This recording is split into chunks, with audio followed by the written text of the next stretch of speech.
शौनक आदि ऋषियों ने भागवत के प्रकट होने की बात कही। तम भागवतो जन्मस्कृतान कारणम प्रिया। गुरुदेव, हम जानना चाहते हैं कि भागवत का प्रचार कलयुग में कैसे संभव हुआ।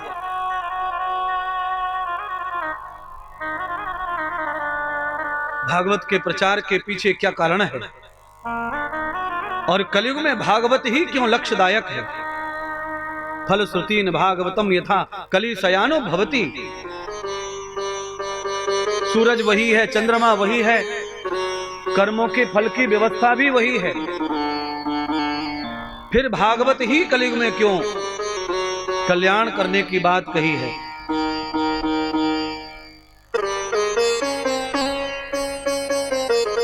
तो नारद जी मैत्री ऋषि को कथा सुना रहे। शौनक जी कथा श्रवण कर रहे हैं सूत जी के मुखारविंद से।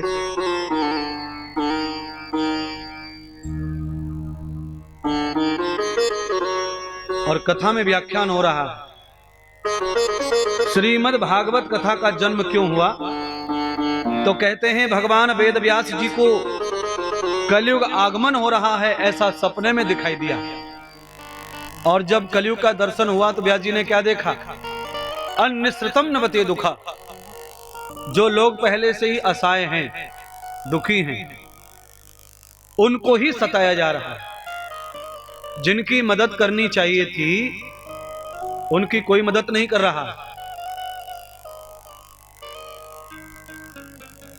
उनको सताया जा रहा है, उनसे काम करवाया जा रहा है, उन्हें गुलाम बनाया जा रहा है और उन्हें झूठा कोटा खिलाया जा रहा है। सपने में देख रहे हैं।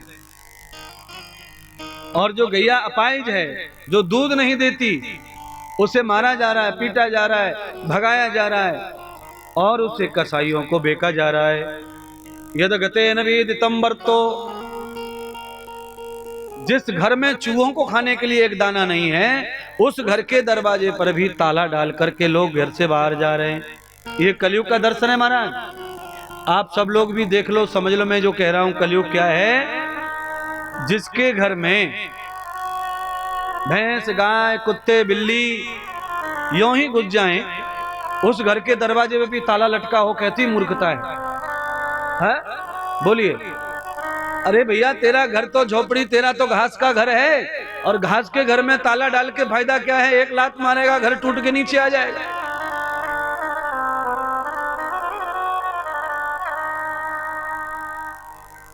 घास के घर में भी ताला डाला जा रहा है। कलयुग की महिमा, ये कलयुग है।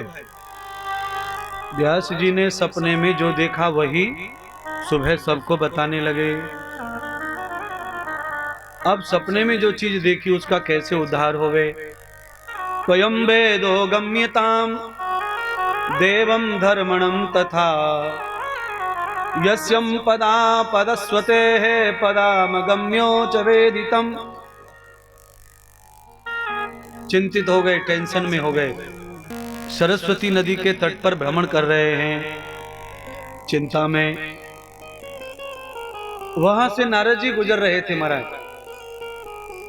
नारद जी ने मैत्री ऋषि को अपवीती बात कही। मेरे जीवन में जो घटना घटी वो बता रहा हूं भागवत की रचना के लिए। अपवृतम न भागवतम क्रियाम। व्यास जी को नारद जी ने सरस्वती नदी के तट पर घूमते हुए देखा। और जब देखा तो कैसा देखा। चेहरा मायूस है, दुखी है, क्लेश में है। नारद जी ने व्यास जी को देखकर पूछा, महाराज आप ज्ञानी हैं, और इतने ज्ञानी होने के बाद महाराज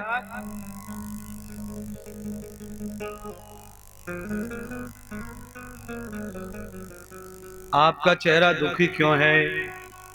आप दुखी क्यों हैं?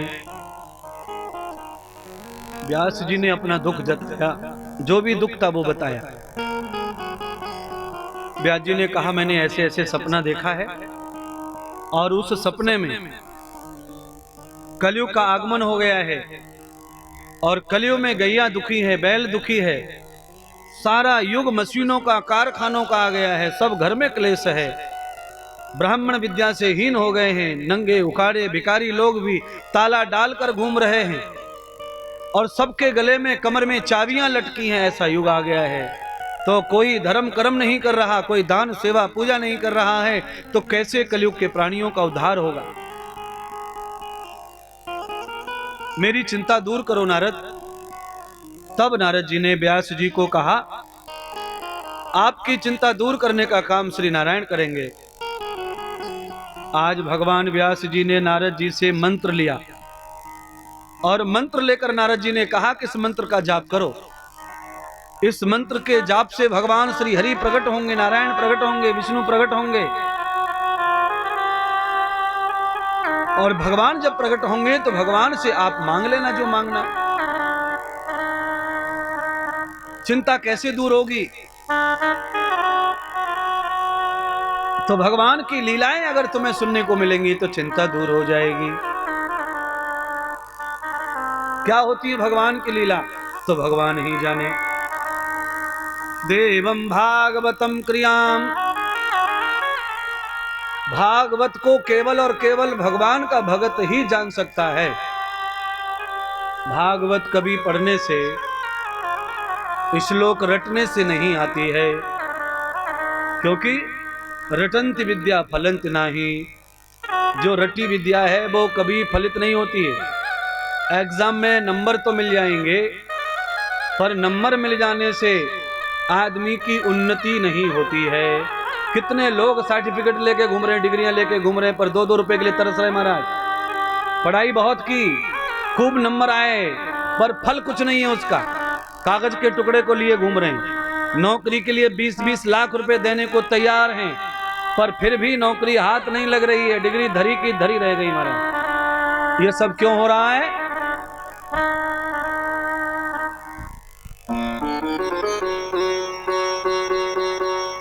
ये रटंती विद्या है। अगर विद्या फलित वाली होगी तो फलित वाली विद्या आचरण की होती है, तप की, जप की होती है। आज नारद जी ने भगवान श्री हरि का मंत्र दे दिया और व्यास जी ने भी आज आपत्ति काल में नारद को गुरु मान लिया है। मंत्र जाप कर रहे हैं। नारद जी का कहा हुआ, बताया हुआ। सरस्वती के तट पर बैठकर व्यास जी 6 महीने तक भगवान नारायण का मंत्र जाप करते रहे। और जैसे ही मंत्र जाप समाप्ति की ओर है, 6 महीने पूरे होने आए, भगवान नारायण प्रकट हो गए हृदय में अपनी लीलाएं, अपना चरित्र लेकर। भगवान नारायण ने अपना संपूर्ण चरित्र भगवान व्यास जी के हृदय में उतार दिया। इसका मतलब यह है कि भगवान की कथा हृदय में उतरती है, बुद्धि में उतरने वाली नहीं है। जो भगवान की कथा बुद्धि से सुनाते हैं और बुद्धि से श्रवण करते हैं, उन्हें भागवत की कथा पुण्य तो दे देगी, पर भागवत उन्हें ज्ञान देने वाली नहीं है। नस फलम ज्ञाताम बुद्धिम, क्योंकि बुद्धि का कोई भी काम ऐसा नहीं है जो तुम्हें शांति दे सके।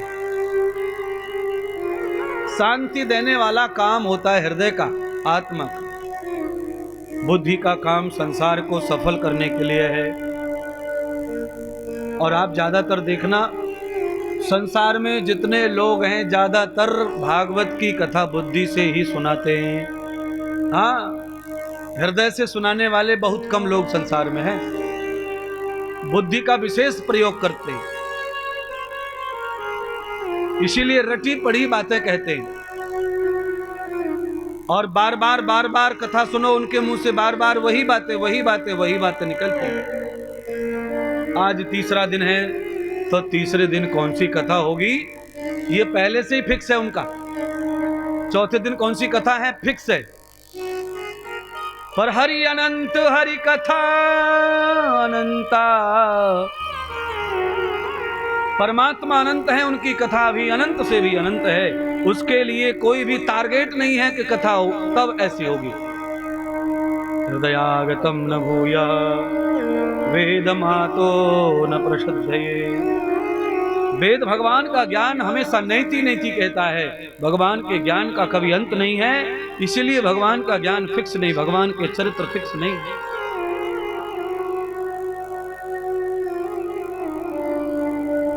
संपूर्ण चरित्र भागवत का नारद जी के मंत्र से प्रभाव से व्यास जी के हृदय में उतर गया।